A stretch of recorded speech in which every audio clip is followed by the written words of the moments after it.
today's question comes from Elise, and she writes, "Hi Marie, big fan. My question today is about my money mentality. You see, I recently became aware that I'm surrounded by poor people. What I mean is, everyone in my life at the moment has a poor person mentality, including me. It feels like my family, friends, and even my partner are stuck in scarcity. They're scrambling for dollars, stressed out about bills, complain about the government stealing from them, and say everyone's got their hands in your pocket. It's gotten to the point where movies are out of the question, date nights don't exist, and there are no more nice dinners. It sucks. So my question is, how do you break out of the scarcity mentality when everyone around you is stuck in it? Should I cut everyone off and move to Greenland? Or do I have to constantly read books about money? Help, love, Elise." Elise, this is an awesome question, and you are so not alone. Not many people I know grew up with wealth, whether that's actual cash or an abundant money mentality. Now, here is the good news. You can totally break out of your scarcity mentality and create a shift in the energy around you without moving to Greenland. Now, I know you put a lot of emphasis on the people around you, but as you know, the only person you can change is yourself, so that's where we gotta focus. Here are 6 ways to turn that money frown upside down. Number 1, you gotta write yourself a fat reality check. Elise, I know you probably know this, but let me remind you.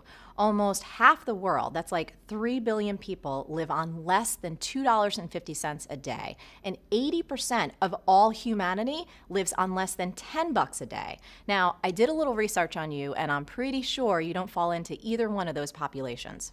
Now, I'm not making you wrong for wanting more, but you gotta get that true abundance starts with appreciating everything you already have right now. So if you want out of that scarcity mentality, you gotta start appreciating what you got and make it a habit. You've got a roof over your head, you have clean running water, and you have some damn cute clothes. I think Oprah said it best when she said, "Be thankful for what you have, you'll end up having more. If you concentrate on what you don't have, you will never, ever have enough." Number 2, get an ATM. What? Steal a cash machine? No, silly girl. It's an automatic transformative mantra. That's just a simple phrase you put on automatic repeat that transforms your money mindset. This is something I personally use to overcome my own scarcity mentality around money, and I still use it to this day. Here it is. Anytime you part with money, whether you're paying a bill or you're buying something, say this: "There's always more where that came from." This might sound silly, but there is real power in the words that we say to ourselves and immense power in rituals. It's a super simple way to retrain yourself in the truth with a capital T about money. Number 3, BYOL, bring your own luxury. Who says you can't have nice dinners at home? In fact, I actually prefer to eat at home. My meals taste way better, they are so much healthier, and they cost a fraction of the price. You can take any inexpensive dinner and make it a nice dinner if you plate it beautifully and you light some candles and you put on some music and you wear something nice. With just a little bit of effort, you can take a cheap dinner and make it an amazing dinner. In fact, one of my favorite resources for budget-friendly recipes is this magazine, Cooking Light. Number 4, start a fun fund. Before we go any further, I gotta say, you and your partner have got to get on the same page about money. Now, you can't change your family or your friends, but it is vital that you and your man get and stay on the same page regarding finances. You can make busting out of your scarcity mentality something you work on together, and the fun fund can help. Here's what that is. It's a checking account or a piggy bank or a pickle jar that's earmarked for fun and fun only. So that money is exclusively for movies or meals out or other things you and your partner might normally say, we can't afford. Number 5, build your knowledge bank. Now you said, do I have to keep reading books about money? And my answer, until you get your money game together, yes! And whether it's books or seminars or audios, it's not just about reading or listening, but you actually have to implement it, especially if you want to have money and keep it. Now, as for money seminars, they can be a little cheesy and people may try and sell you some more stuff, but that doesn't matter. You'll still learn a ton. And what's even more important, you're going to be around people who are actively improving their own money mentality. Number 6 is spread the wealth.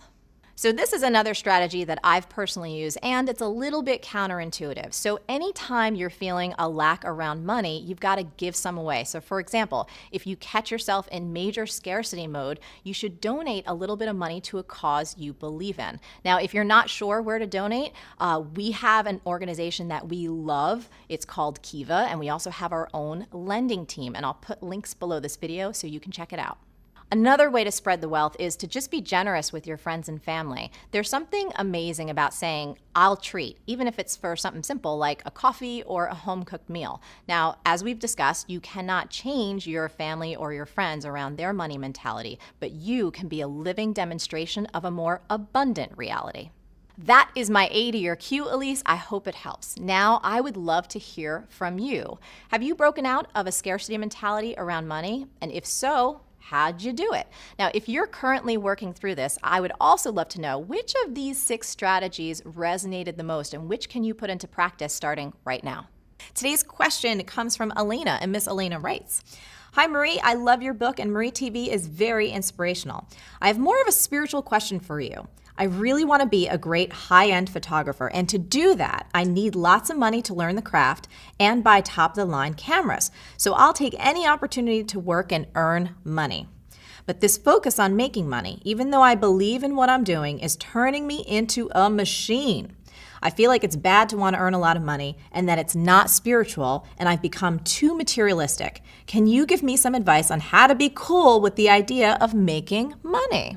Elena, this is a great question because money and spirituality is a very hot button topic. So I know you're asking yourself, is it unspiritual to want to make money? Am I shallow if I want to make more? Let me tell you something, woman. I consider myself a very spiritual person and I love making money. Now, not just for money's sake, but more specifically for what it can facilitate in terms of me being able to contribute to others, to create experiences, and to enjoy my life. And I've always felt this way ever since I was a little kid. Now, when I was growing up, my family didn't have a lot of money. My parents worked their buns off, so we always had what we needed, but we were never rolling in the dough. But one thing I'm really appreciative for is I learned a healthy respect for money. In fact, when I was a little girl, anytime I would get my hands on some, I would go to the sink, I would wash it, and then I would iron it so I could keep it all organized. That is how much I loved my money.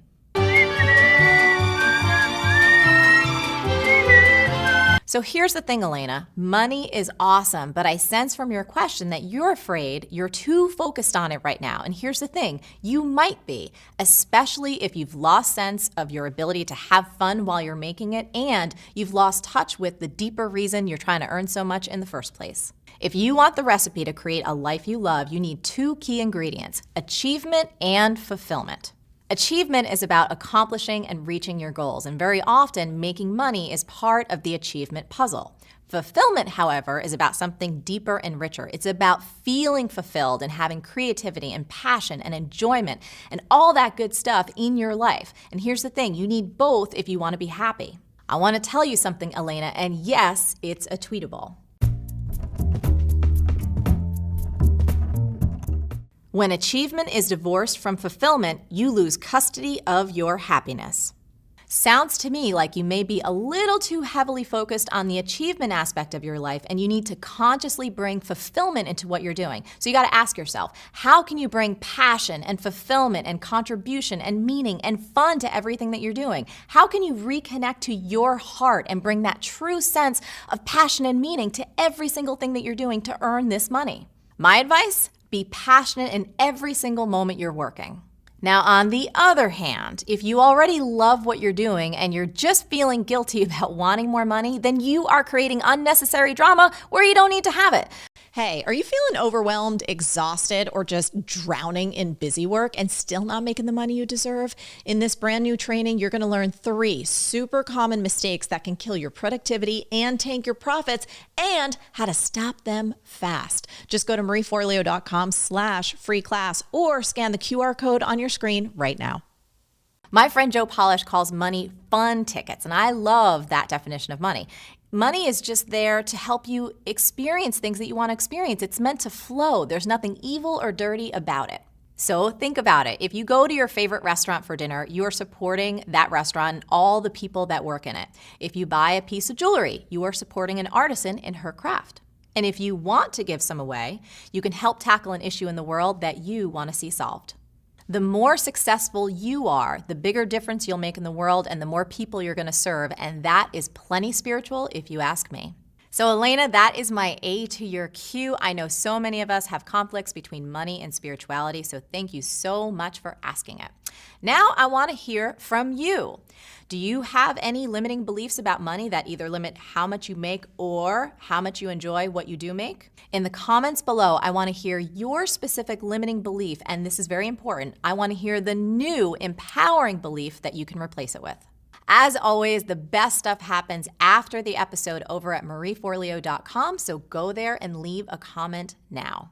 Did you like this video? If so, subscribe to my channel and yes, share it with your friends. And if you want even more great resources to have a business and a life that you love, plus some personal insights from me that I only talk about in email, get your butt over to marieforleo.com and sign up for email updates. Stay on your game and keep going for your dreams. The world needs that special gift that only you have. Thank you so much for watching, and I will catch you next time on Marie TV. Hey, if you loved this video, you need to watch this one next. Trust me on that.